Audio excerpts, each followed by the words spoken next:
Tan pronto como lo escuchó Juan Diego, le dijo al obispo: «Señor gobernante, considera cuál será la señal que pides, porque luego iré a pedírsela a la Reina del Cielo que me envió».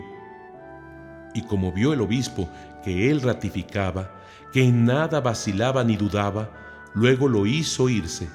Y en cuanto se va, enseguida el obispo manda a algunos de los de su casa, en los que tenía absoluta confianza, que lo vayan a seguir, que bien lo observaran a dónde iba, a quién veía, con quién hablaba. Y así se hizo. Y Juan Diego se fue derecho, siguió la calzada, pero los que lo seguían, donde se abre la barranca cerca del Tepeyac, en el puente de madera, lo vinieron a perder. Y aunque por todas partes buscaron, en ninguna parte lo vieron. La inmediata contestación de Juan Diego ante una petición de una señal desarmó ciertamente al obispo, pues saltó a la vista que era verdad lo que decía el indígena, pues nunca se turbó ni dudó. Al contrario, el indígena, con su acostumbrada ternura, le preguntó que cuál sería la señal que él quisiera. Si bien Zumárraga no sugirió ninguna, esta actitud de Juan Diego era una clara actitud de honestidad. Sin embargo, el obispo necesitó una certeza contundente ante algo tan importante como podría ser una aparición y un mensaje semejante. Así, al tiempo que Juan Diego se ponía en marcha, el obispo mandó a personas en las que depositó toda su confianza, con instrucciones precisas para que vigilaran a Juan Diego y que sin perderlo de vista lo siguieran para saber a dónde se dirigía y con quién hablaba. Juan Diego llegó a un puente en donde pasaba un río, y ahí los sirvientes lo perdieron de vista, y por más que lo buscaron no lograron encontrarlo. El perderlo de vista no implicaba algo sobrenatural, simplemente podría haber sido consecuencia de su descuido. En la narración del Nican Mopogua se explicitan referencias como el hecho de que hubiera una barranca o un puente de madera, detalles que manifiestan nuevamente la precisión de los eventos. Y así se volvieron, no solo porque con ello se fastidiaron grandemente, sino también porque él los disgustó, los hizo enojar. Así le fueron a contar al señor obispo, le metieron en la cabeza que no le creyera, le dijeron cómo nomás le contaba mentiras, que solo inventaba lo que venía a decirle, o que solo soñaba o imaginaba lo que le decía, lo que le pedía.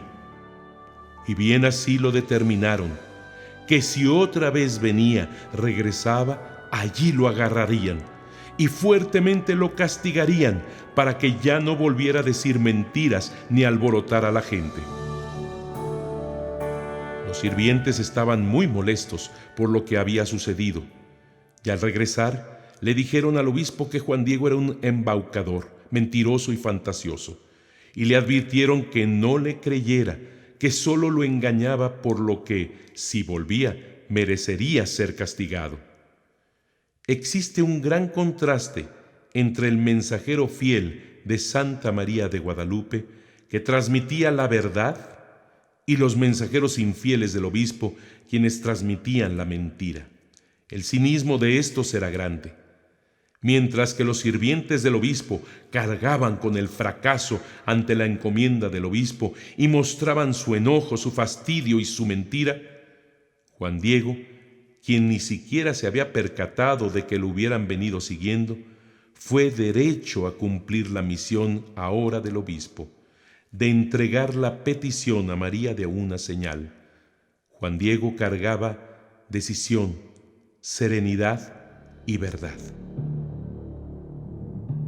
Entretanto, Juan Diego estaba con la Santísima Virgen, diciéndole la respuesta que traía del señor obispo, la que, oída por la señora, le dijo: «Bien está, hijito mío, volverás aquí mañana para que lleves al obispo la señal que te ha pedido. Con eso te creerá, y acerca de esto ya no dudará, ni de ti sospechará. Y sábete, hijito mío, que yo te pagaré tu cuidado y el trabajo y cansancio que por mí has prodigado. Ea, vete ahora, que mañana aquí te aguardo. Mientras tanto, Juan Diego había llegado nuevamente al Tepeyac y encontró a María Santísima que lo aguardaba.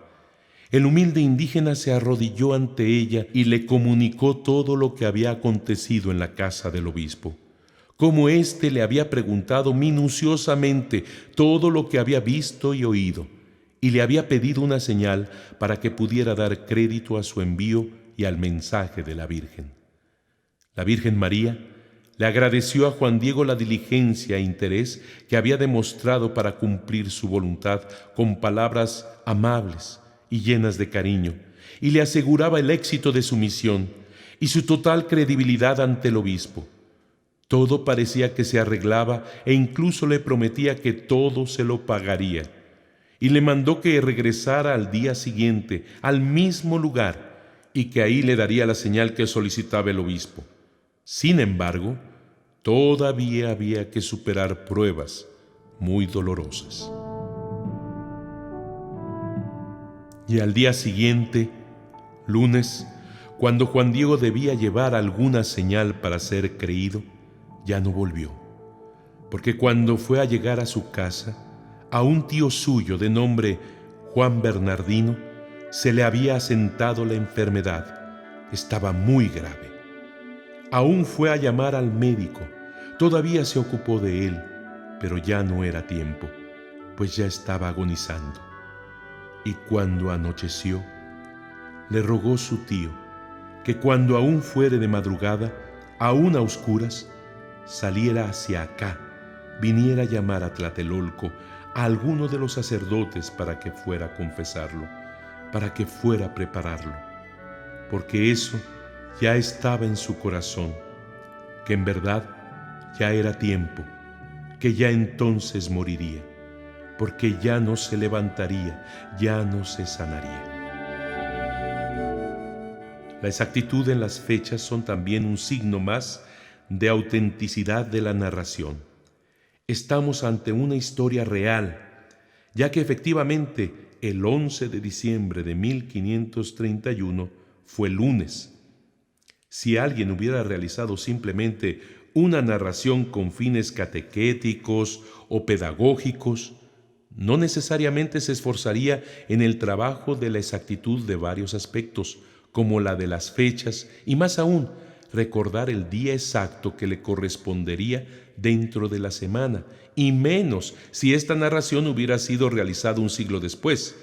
Asimismo, como decíamos, la precisión de fechas con sus días, de las horas, de las distancias, de los lugares, etc., nos ubica en un hecho real, narrado de una manera hermosa, un acontecimiento que pasó en la historia, aunque la trasciende.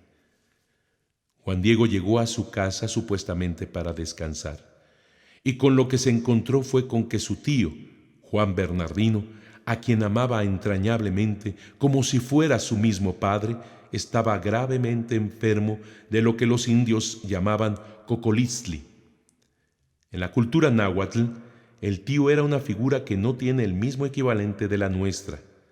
Estando el verdadero padre con gran frecuencia ocupado en alguna guerra lejana, de la que era muy posible que nunca volviera, nos informa Sahagún. Al tío tenían por costumbre estos naturales de dejarle por curador o tutor de sus hijos, y de su hacienda, y de su mujer, y de toda la casa. El tío fiel tomaba a su cargo la casa de su hermano y su mujer como la propia suya. Juan Diego se dedicó todo ese día a buscar un médico para lograr la curación de su tío, por lo que Juan Diego no pudo volver ante la Señora del Cielo para llevar la señal al obispo en el tiempo acordado. Pero todo era inútil. Su tío, el anciano, estaba a punto de morir. Es necesario recordar aquí que en el pueblo indígena la posición de un anciano en su sociedad era muy relevante, pues el anciano era la raíz del pueblo, es decir, la verdad de la identidad de su comunidad. Era su historia, su tradición, su razón de ser, su autoridad. Por ello, era sumamente respetado, siendo la sabiduría y la memoria del pueblo. Por lo tanto, Juan Diego estaba delante de la muerte de su raíz, de su identidad, de su historia, de su tradición, de su razón de ser, de su autoridad.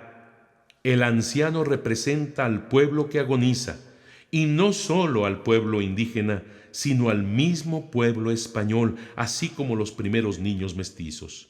Pues debemos tener presente el contexto histórico y recordar que como el pueblo indígena agonizaba ante la ruina y el sometimiento por la conquista, pues aunque varias tribus habían luchado aliadas a los españoles, al final de cuentas, todos los indígenas en bloque eran vistos como vencidos.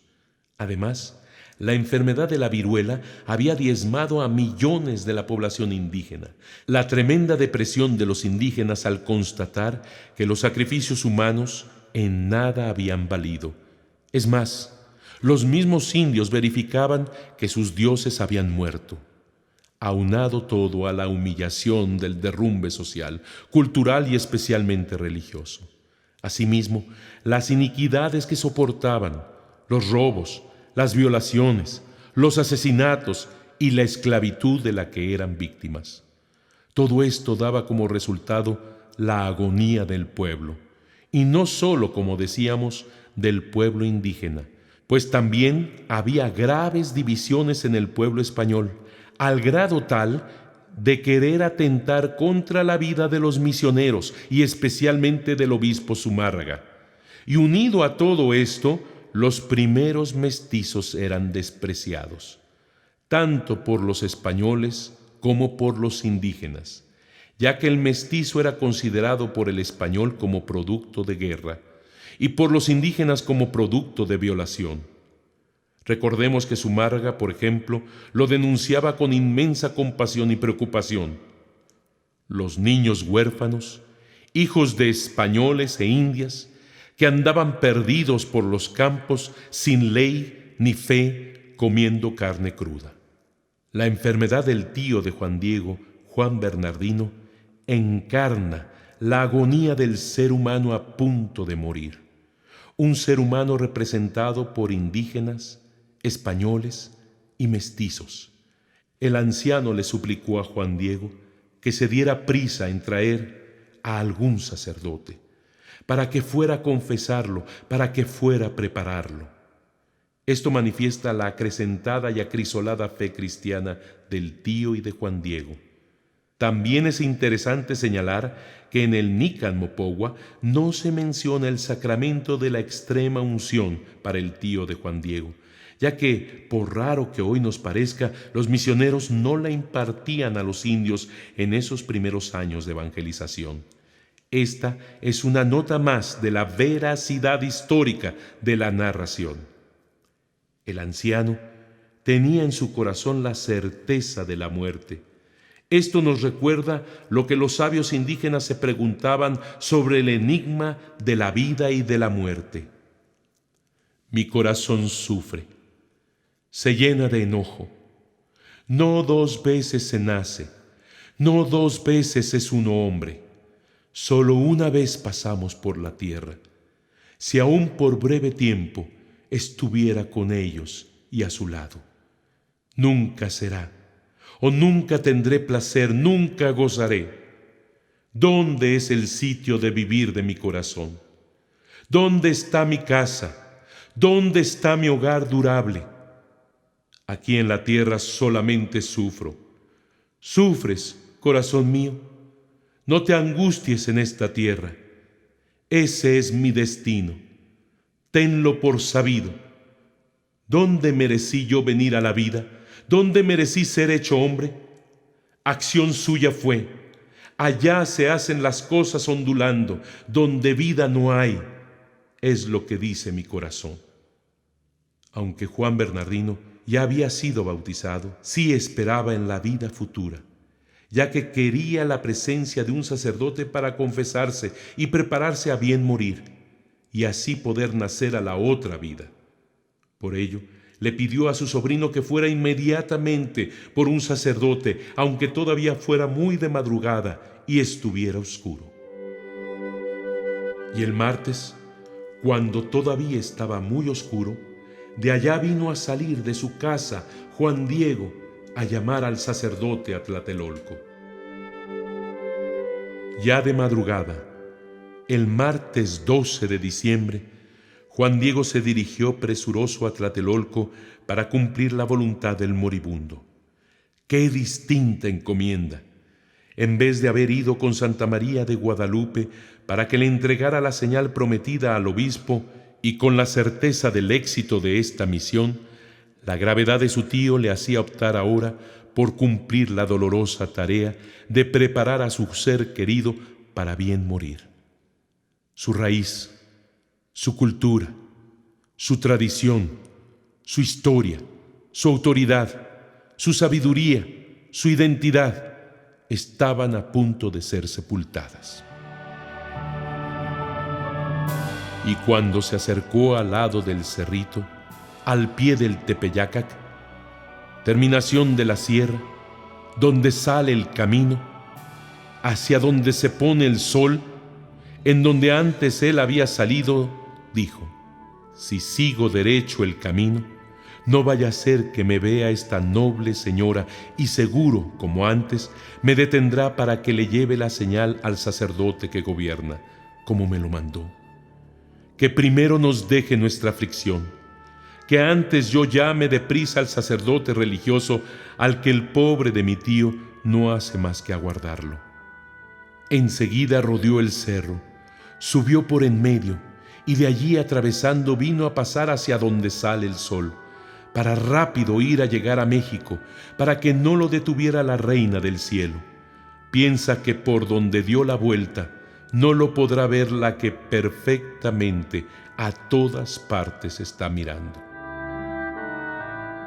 Al acercarse Juan Diego al lugar donde se había encontrado con la hermosa doncella, reflexionó con candidez que era mejor desviar sus pasos por otro camino, ya no ir derecho, sino quebrar su sendero, rodeando el cerro del Tepeyac por la parte oriente, lo cual era factible realizar en tiempo de secas, es decir, en los meses de invierno, pues en tiempo de lluvia el agua del lago de Texcoco llegaba por la parte suroriente del Tepeyac hasta inundar cualquier sendero, por lo que la gente proseguía el camino habitual que era al poniente del Tepeyac para tomar la calzada dique que llegaba hasta Tlatelolco.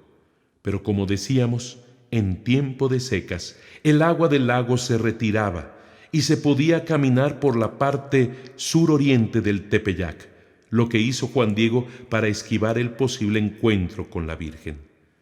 Juan Diego ya no fue derecho, torció el camino, trató de esquivar a aquella que perfectamente a todas partes está mirando.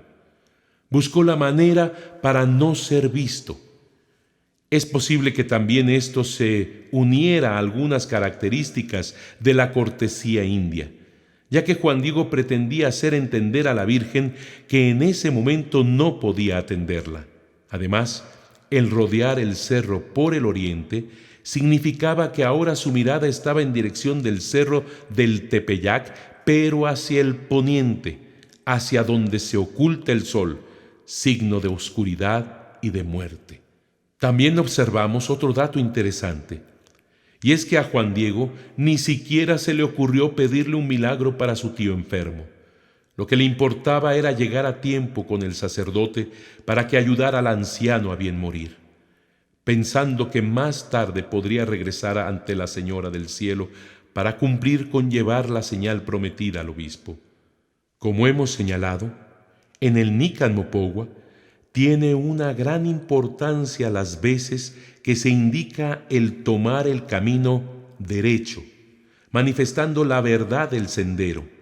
Aquí Juan Diego desvía su camino, tuerce, y ahora está en una posición que ve al sol por donde se mete y no por donde sale.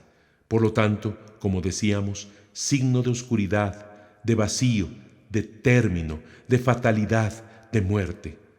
Juan Diego pretendía alejarse de María para cumplir con algo mucho más importante para él en ese momento: ayudar a su tío para bien morir. Y María lo comprendía perfectamente. Juan Diego manifestó una de las virtudes teologales más importantes, como es la caridad, el gran amor para con su tío. Esto evoca tantos pasajes de la Biblia, como cuando Jesús predicó la parábola del juicio final y declaró que todos aquellos que amaron, sirvieron y ayudaron a sus hermanos, lo hicieron al mismo Dios. El rey responderá: en verdad les digo que cuando lo hicieron con alguno de estos pequeños, que son mis hermanos, lo hicieron conmigo. Mateo 25:40. Y si tomamos en cuenta lo que ya mencionábamos de lo que representa el anciano, podemos comprender más la profundidad de que se trata de un despliegue de caridad no solamente por una persona, sino que, a través de ella, a favor de su agonizante pueblo, de su cultura, de su raíz, de su identidad, de su historia, de su tradición, de su autoridad, para bien morir. Claro que María comprendía perfectamente la actitud de Juan Diego, a quien observó con su mirada misericordiosa, plena de amor. Ella intervino, y en ella Dios se encontró con el ser humano que sufría.